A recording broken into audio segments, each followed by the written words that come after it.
Assalamualaikum warahmatullahi wabarakatuh.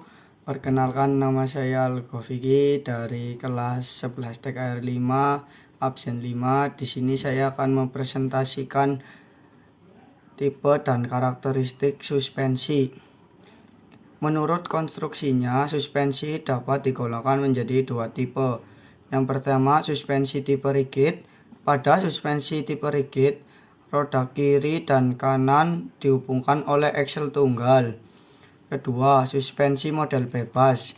Pada suspensi model bebas independent suspension, masing-masing pada roda kiri dan kanan bergerak bebas atau independen. Sistem suspensi depan. Perbedaan besar antara suspensi depan dan belakang disebabkan oleh roda depan dapat membelok ketika kendaraan membelok atau melalui jalan yang tidak rata. Roda-rodanya menerima gaya permukaan jalan. Tipe MacPherson strut. Suspensi ini banyak digunakan pada roda depan mobil ukuran kecil dan medium. Konstruksi dari MacPherson strut. Komponen suspensi ini tipe strut adalah lower arm, stabilizer bar, dan strut assembly. Tipe MacPherson strut dengan lower arm berbentuk L. Konstruksinya ada beberapa macam bentuk lower arm yang digunakan untuk menopang roda dan bodi kendaraan. Di antaranya adalah lower arm berbentuk L. Bentuk ini ada digunakan pada kendaraan yang mesinnya di depan dan penggerak roda depan. Lower arm berbentuk L ini diikat pada bodi pada dua tempat melalui bushing dan ke steering knuckle melalui ball joint. Keuntungannya dapat menahan gaya dari arah samping maupun arah depan atau belakang sehingga tidak perlu menggunakan strut bar. Konstruksi tipe MacPherson strut lower arm berbentuk L, yaitu pertama suspension upper support, kedua coil spring, ketiga shock absorber, keempat stabilizer bar, kelima lower arm berbentuk L, keenam ball joint. Perbedaan tipe MacPherson strut dengan lower arm berbentuk L adalah tipe MacPherson strut lower armnya menyatu dan tipe MacPherson strut lower arm berbentuk L tidak menyatu. Tipe double wishbone dengan pegas koil. Suspensi ini model bebas, banyak digunakan pada roda depan mobil penumpang dan truk kecil. Konstruksinya yaitu roda dipasang pada bodi melalui dua lengan suspensi upper dan lower arm. Shock absorber dan pegas koil dipasang di antara dua arm tersebut di atas steering knuckle dan frame. Salah satu ujungnya arm dipasang pada bodi atau frame melalui bushing dan ujung lainnya. Tipe double wishbone dengan batang torsi. Suspensi ini banyak digunakan pada truk kecil yang menggunakan suspensi dengan pegas koil. Batang torsi dipasang pada upper atau lower arm. Konstruksinya yaitu upper arm dihubungkan ke poros upper arm dengan bushing karet. Torque arm diikatkan pada upper arm belakang dengan dua baut dan batang torsi dimasukkan di tempatnya. Bagian depan dari setiap batang torsi dimasukkan ke torque arm pada upper arm dan bagian belakang batang torsi dipasang ke dalam ancor arm yang diikatkan ke cross member dengan baut penyetel ancor arm sehingga penyetelan tinggi kendaraan. Perbedaannya yaitu adalah tipe double wishbone dengan pegas koil menggunakan coil spring dan tipe double wishbone dengan batang torsi menggunakan sleeve spring. Tipe pegas daun paralel. Suspensi ini digunakan pada roda depan truk, bus, dan lain-lain. Bagian tengah pegas daun diikatkan pada aksel bushing dengan menggunakan baut U. Suspensi ini biasanya digunakan pada roda depan truk dengan penggerak roda belakang. Sistem suspensi belakang. Suspensi belakang dirancang agar aksel selalu pada posisi yang benar Dan bila melalui jalan yang tidak rata, roda-roda melambung tanpa mempengaruhi stabilan arah roda depan. Tipe pegas daun paralel.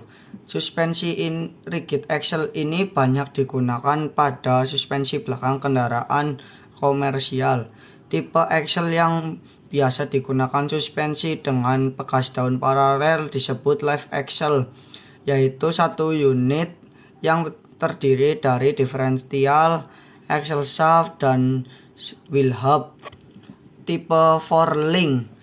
Di antara suspensi rigid, tipe inilah yang menghasilkan kenikmatan berkendaraan yang lebih baik karena penanganan posisi axle dan bahan suspensi dilakukan secara terpisah. Biasanya suspensi ini menggunakan pegas coil. Konstruksinya yaitu posisi axle adalah memikul 2 lower control arm, 2 upper control arm, serta lateral control rod. Sedangkan untuk menopang beban dan menyerap kejutan hanya digunakan pegas. Gaya dari arah depan belakang yang ditimbulkan oleh sistem rem dan sistem penggerak ditahan oleh lower arm dan upper lower control arm. Tipe semi trailing arm. Ini adalah sistem suspensi independen yang dirancang untuk membangkitkan kekuatan rigidity dengan memperhatikan beban dari samping dan memperkecil perubahan alignment yang terjadi pada saat roda bergerak ke atas dan ke bawah. Pada umumnya mempunyai konstruksi yang sederhana dan tidak banyak memerlukan tempat, karena itu banyak digunakan pada roda belakang mobil dan penumpang.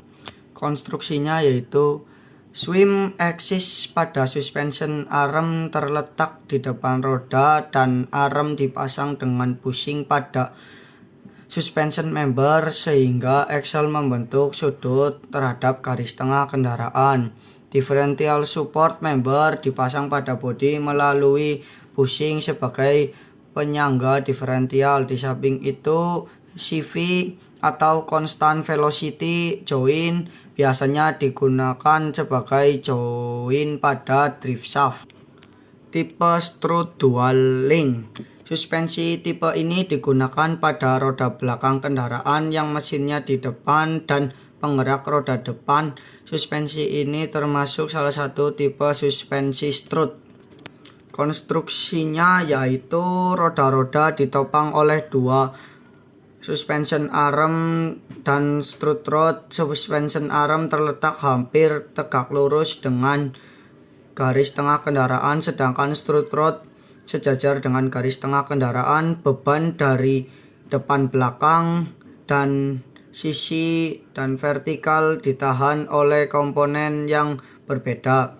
Dengan demikian memudahkan dalam menghasilkan kendaraan yang stabil dan nyaman. Tipe trailing arm dengan twist beam. Suspensi rigid ini digunakan pada roda belakang mobil kecil dan penggerak roda depan. Konstruksinya yaitu bagian belakang suspension arm dihubungkan dengan jalan dilas ke axle beam. Di samping itu, stabilizer bar pada kedua ujungnya dilas pada axle beam.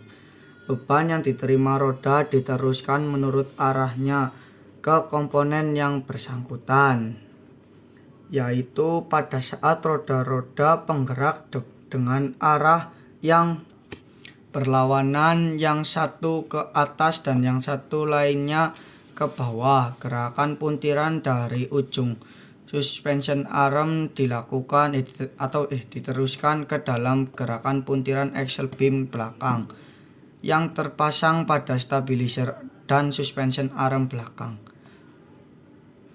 Putiran dari axle beam belakang dan stabilizer menghasilkan gaya reaksi yang berlawanan dengan putiran suspension arm. Penempatan coil spring menyempurnakan coil rigidity dengan mengurangi body rolling sehingga menghasilkan steering yang lebih stabil. Sekian dari saya, kurang lebihnya mohon maaf. Wassalamualaikum warahmatullahi wabarakatuh.